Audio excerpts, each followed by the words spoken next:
Thank you, Minister. Member for Coquitlam Millardville. Thank you, Honourable Speaker. I rise to speak to Bill 20, well, the original Bill 20, now Bill 36. Yes, thank you. Because I have some serious concerns about this proposed piece of legislation. I want to speak to the actual amendments that are being proposed, and I want to speak to the process that was undertaken and respond to some of the remarks made by the Minister. So, first of all, to just some of the changes that I noticed in this bill, we've had a chance to take a look at it. Part of what I'm concerned about is what we would call, I guess, ministerial creep, that there's a real change in the tenor of this office that was intended to be an independent office, and we see that independence completely eroded with these amendments. So I think it's important, Honourable Speaker, to just go back and take a look at the original legislation, because the intent of that legislation spoke at length about the importance of independence, and I think it's important for all members of the House to go back 3 years when this was being debated in this House. And I have some quotes from Hansard. I love the fact that we have things on record, because it just reminds us of what people were thinking at the time. So going back to when this was first debated in the House under Bill 20, the Auditor General for Local Government Act, we had the minister at the time was Ida Chong. She brought that legislation through, and she was commenting on the existing local government legislation that spoke mostly about financial accountability rules, but she noted that there was a gap. And I quote, "There is a gap.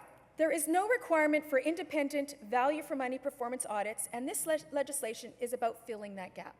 So when it was first proposed, there was recognition, Honourable Speaker, that independence was important. She went on to say, "Independence in conducting performance audits is vital to the credibility of any Auditor General." And she went on to talk about that, why she would appoint the Auditor General the way it would happen, why the AGLG would have the sole discretion to select local governments to audit, and she went on to describe, again, the importance of independence with this office. And then, of course, as I'm reading Hansard, because it's a fascinating document with lots of words spoken by many people who are still in this House, there was the MLA who said, he was at the time was speaking as the representative of Kootenay East, and I believe that's the Minister of Mines today. And he had lots to say about this. And he said, he talked about the value of the Auditor General for Local Government being able to conduct performance audits, value for money audits is what he talked about. And then he goes on to say, and I quote, "Secondly, this will be a separate, independent office that doesn't report to the legislature." Clearly that this member, now the Minister of Mines, thought it was very important, in fact, I would even argue critically important, that this office had independence, that this office did not answer to anybody in this House. That was the message back then. And then he goes on to say, a little bit later on, "I think it's important to talk for just another minute about what this bill is not. It's not about encroaching on local government jurisdiction. That's not what this is about. It's about setting up a process whereby local government can get some independent advice about how they do business." There's that word again, Honourable Speaker. Independent. Independent advice. That's what this was set up to do. And then he went on to say, and I thought this was really interesting because, of course, we've seen this, we've got more information. He said, "There will be no added cost. The province will cover the cost of this." So no added cost, and then he said, so no added cost. It's actually all about decreasing costs to the taxpayer. I thought that was interesting, given that this office has cost, I'm guessing, well over $7 million to produce a handful of reports, most of which have provided absolutely no value. And I'm getting ahead of myself, Honourable Speaker, and I'll speak to that in a moment. The member from Kootenay East at the time went on and said, "It's a fairly modest piece of legislation, and it's not going to cost local government money." And Honourable Speaker, we have found out that that's actually not the case, But again, I get ahead of myself. Then we have from committee, and this is March 2012. Again, the minister at the time was Ida Chong, and in the committee stage of bringing in Bill 20, 3 years ago, again, there was emphasis on the independence of this office. And this is a quote from the Honorable Ida Chong. We also indicated that this reporting structure, that is the Audit Council, the reporting structure for any Auditor General aims to satisfy both the independence and accountability, and that's what this Audit Council is designed to do. And then she carries on about accountability, and she finishes up saying, for that reason, we have set up a structure that I believe meets the test of independence. Well, it doesn't end there just as they're bringing in the legislation, Honorable Speaker. There were certainly other ministers who have spoken to the importance of the independence of this office. And we certainly saw what happened last year as I asked a couple of questions. I think for weeks and weeks and weeks, it felt like that was all I got to do here in this House, was ask questions about the Auditor General. I think some of my colleagues will remember those days. Oh, the member from Surrey Wally remembers. That's really good. I'm glad he has such a good memory. But we heard in this House over and over and over again about the independence of this office. On March 3rd, the minister at the time, who's now, I believe, the Minister for Small Business, I think she's changed portfolios, but the minister at the time, she said, the AGLG, as I said in the previous, is a functionally independent office with a high degree of autonomy. Government has no ability to direct the AGLG regarding reporting timelines on audit topics.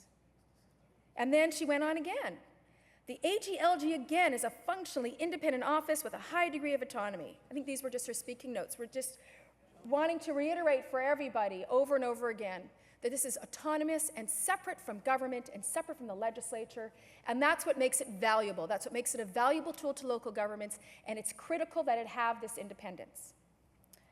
On March 9th, because again, I'm guessing I probably got to ask a few more questions about what was going on with this office, and she said, it's a good opportunity to remind the member opposite, again, I guess that's me, that as we know, for any auditor to be effective, right? She says, for any auditor to be effective, it needs to be independent from politicians.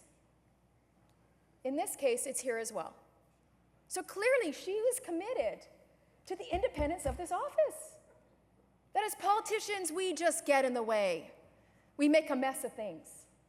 That if it is to have any value, if it is to have any credibility, it absolutely must be independent. Later on the 10th, she reminds us again. I would have hoped that the member opposite, and then I guess it fizzled out. I don't have the notes here. It says it's an independent office. So clearly, I got the message. I got the message. It was repeated to me over and over and over again every time I raised the issue about the AGLG, asking about what was going on. I was assured that its independence was critical to its function, was critical to its credibility, and was critical to its success. Okay, got that. So the story, of course, carries on. We know that there were certainly very problematic issues with this file. But I think we need to remember that when the Premier promised this as part of her leadership bid, she too called for it to be an independent office. The Premier recognized the value of that in order for it to have credibility, it needed to be independent. So what do we have? Well, we have some changing things. We have a proposal here before us that suggests that maybe independence isn't a good thing. We have some amendments here that are saying that actually the office ought not to be independent, that the minister actually gets to have a whole lot to say about what goes on, that everything will happen with OIC, that with the swipe of a pen, things can change, auditors can change. The minister has way more control now, way more say. Where's the independence now, Honorable Speaker? What happened to the independence of an Auditor General having, that provides the credibility? So when things were deteriorating back in March, when we first raised here in the House that the Auditor General was not performing, the Auditor General for local government was not performing. The Auditor General in the first year had promised to do 18 audits of local governments, and after 2 years had produced a single audit, had spent $5.2 million to get that done. We found that there were actually some major challenges, real major challenges with this office. We learned that all was not well in the Auditor General for local government's office. There were lots of contractors being used. The office didn't understand what local governments did, that there were certainly some significant challenges. Even though we got assurances all was good, that really wasn't what was going on. So eventually we know that the Auditor General for local government was fired. We also know that she's suing the government. We know that, by my calculations, over $7 million has been spent just for the Office of the Auditor General for local government, that we still have mounting legal costs, and we know that local governments, on average, the ones who've been audited, there's what, 16 or 17, have spent about $12,000 of local taxpayer dollars. So we know that there's only one taxpayer, as the minister just said. And so all told, we're in for, I don't know, well over $7 million for sure. To produce 17 reports, of which, what we know, only 2 local governments said had any value. So I'm getting a little bit ahead of myself because it's such an exciting, riveting story about how things have unfolded with this office, Honorable Speaker. Mr. Trumpy was brought in last spring to do a quick review of what was going on. And he made some recommendations. The minister spoke to those recommendations. And when it was announced that Mr. Trumpy was going to take a look at what was going on in this office, the Premier promised, she promised, that the UBCM would be consulted.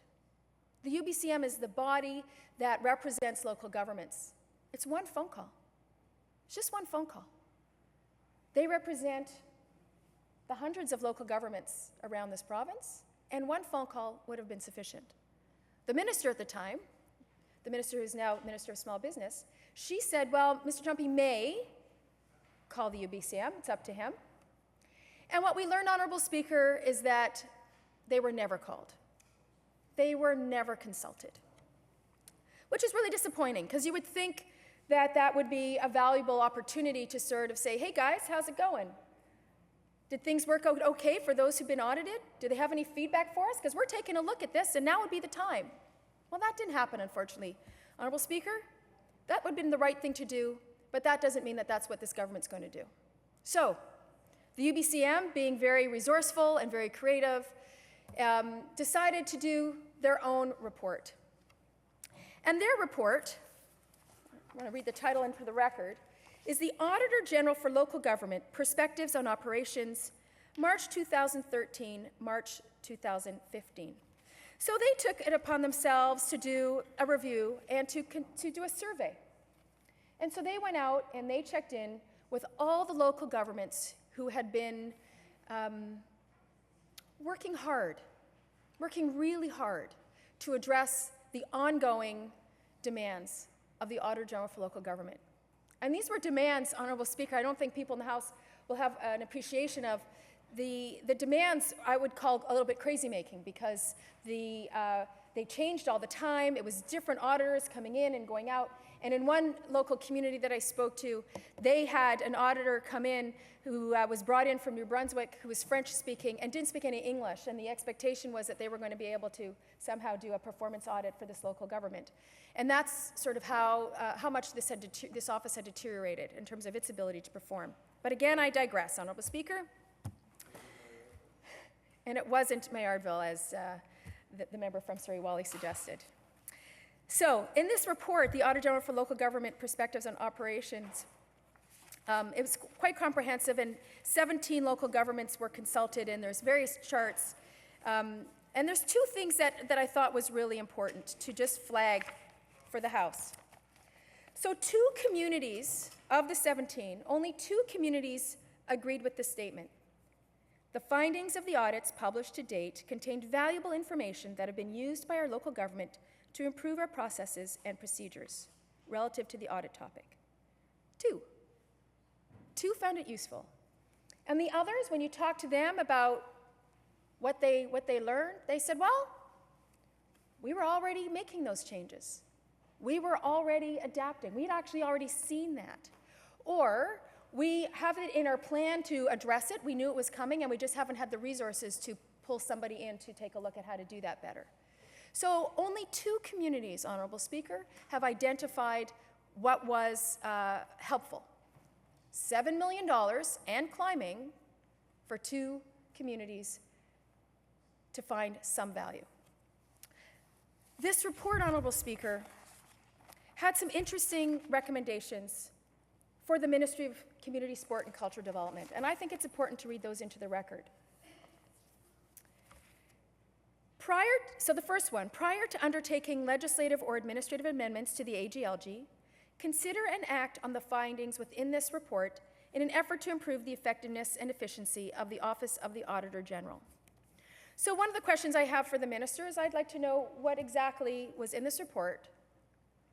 I'd like to ask the minister, what was in this report that they found useful to make these amendments? And guess I get to do that at committee stage, and I look forward to that, Honorable Speaker.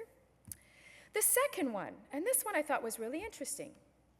Consult with local government with regard to alternative governance and administrative models for the AGLG. Well,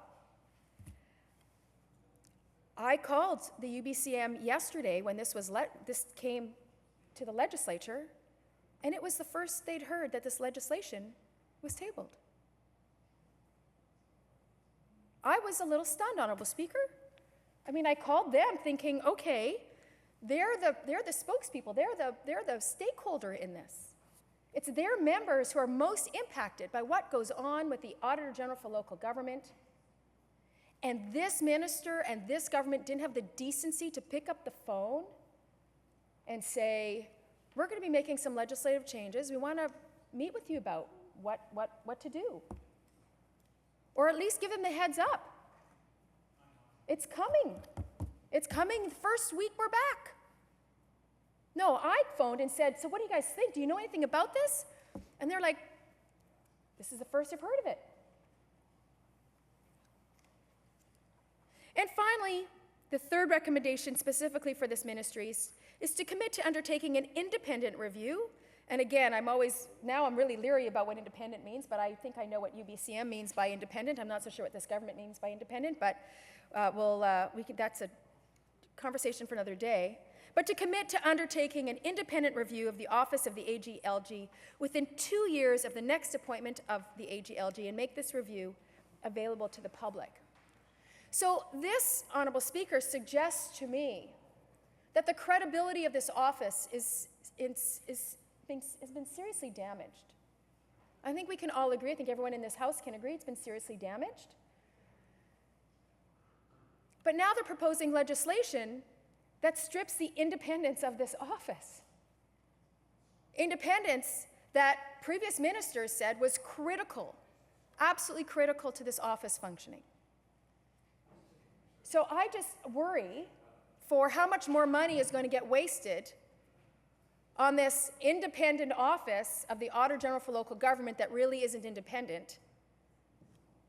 So it also begs the question, Honorable Speaker, about what it is that the ministry is really trying to address.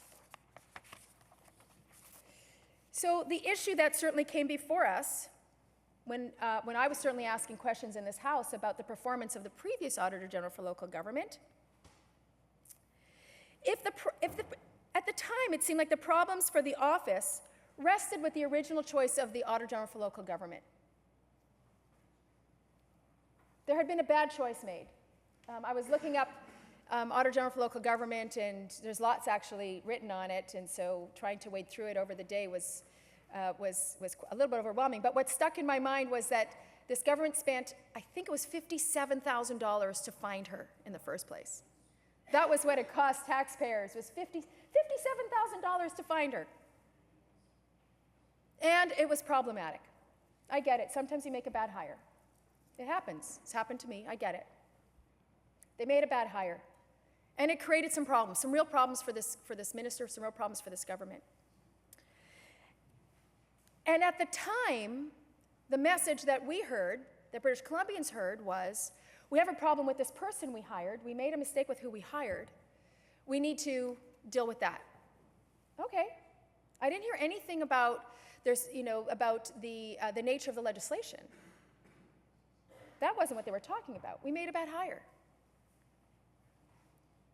What's fascinating about this legislation that we're seeing before us is that it creates an unprecedented level of government control over an independent auditor general.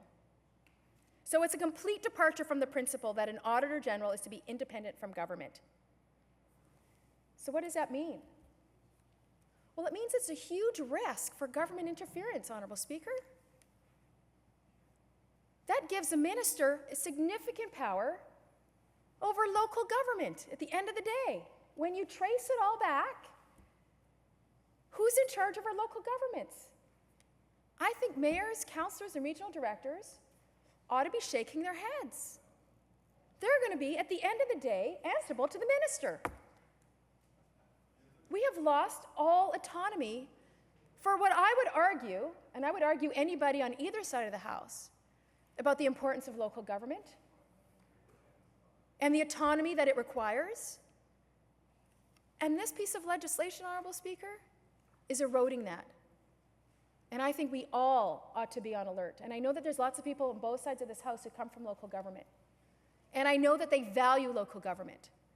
And I hope that they will speak up for local government. Because I think this is the thin edge of that wedge in terms of autonomy of local government. So that's what I'm going to speak to right now, just about the legislation itself, but I want to speak for a little bit about the process. Because I have a few things to say about how this unfolded, and connected to the timing. So we all just came off, I believe most members were at the UBCM last week.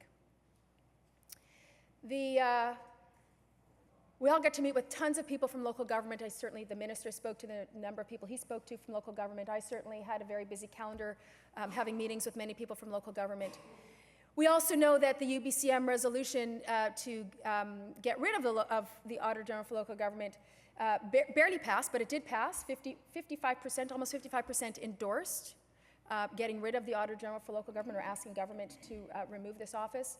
So when the minister speaks to, lots of people, there's lots of support, and he's a great cheerleader for it, I think he needs to sort of temper that a little bit, because there really isn't significant, huge support. 55% of that body said, get rid of it, it's of no value, and it's a waste of taxpayer dollars.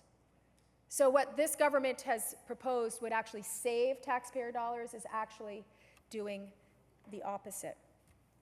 So when you have 55% endorse the elimination of the office, you don't have resounding support. The other thing about timing that's I find quite fascinating is that if the UBCM were to have opportunity to speak or reflect or come up with some sort of comment on this piece of legislation, this would be probably some of the most difficult time for them to do that, Honorable Speaker. A new executive just got elected on, well, I guess Friday. Friday, the winners were announced. And so on Monday, you introduce a piece of legislation that a new body haven't even met yet. They can't even reflect on. Their ability to participate in any way, shape, or form has been nullified, eliminated. They can't provide a voice that says yay or nay, or tweak it here or tweak it there. They have no voice.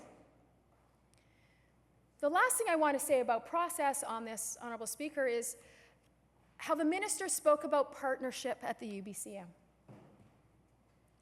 He waxed eloquent about the importance of working together, of rolling up our sleeves, of finding ways to come to agreement on a range of matters, that there's one taxpayer and all levels of government ought to be working together. And he smiled his smile and just carried on about how fabulous it would be for us all. It's like everyone should, I'm sure people want to get up and give him a hug and sing Kumbaya about how great it would all be to work in partnership. This is partnership? This is a slap in the face. This is, I think, actually a little bit disgusting. This is a new minister. He had an opportunity to start partnership, to do partnership, to lead by example what partnership means. And his first act when we're back in the House, his first act is to put out a piece of legislation the day, really, the first working day after the UBCM. The UBCM staff are exhausted. They are still doing cleanup. The executive is just getting their act together and trying to find each other's phone numbers and getting their relationship started as a functioning body. And what this minister does is lay out a piece of legislation that affects them. It's a big piece of legislation, Honorable Speaker, and they won't be able to provide comment, which is rather disappointing. So, I have one last comment I just want to make, Honorable Speaker, before I take my seat. And I don't know if I can find it. Yes, here they are. This was the Minister of Mines, who at the time, I don't even know if he was a minister, but he said he was here as the MLA representing Kootenay East, so I'm assuming he was certainly here in this House. He was an independent at the time? Oh, okay, he was an independent at the time. Well, that's a story for another day, I believe, says the member from, okay, another day. But I want to finish off with his words because I think they're reflective of what's sort of gone on here. And I quote, and this was Tuesday, February 14, 2012, and he said in this House, "I think, frankly, the opposition is going to be surprised and disappointed by the extent to which local government embraces this idea of a local government auditor general. I think this is going to be a very successful venture." Well, Honorable Speaker, I think this venture has proven to be very costly to the taxpayers of British Columbia. I think they're continuing to flog at it, to push at it, to tweak it. Clearly the minister was saying that, anytime you do something new, it's a problem. Well, this has been a very expensive problem, and rather than consider having a conversation with the Auditor General that answers to the legislature and seeing if there would be a place there for some of this work, they continue to push something that is just a colossal waste of taxpayer dollar. They're trying to fix something that is really problematic. And I think, unfortunately, they are losing their stakeholders in this venture as well. And that, Honorable Speaker, is perhaps the most disappointing thing of all. Thank you.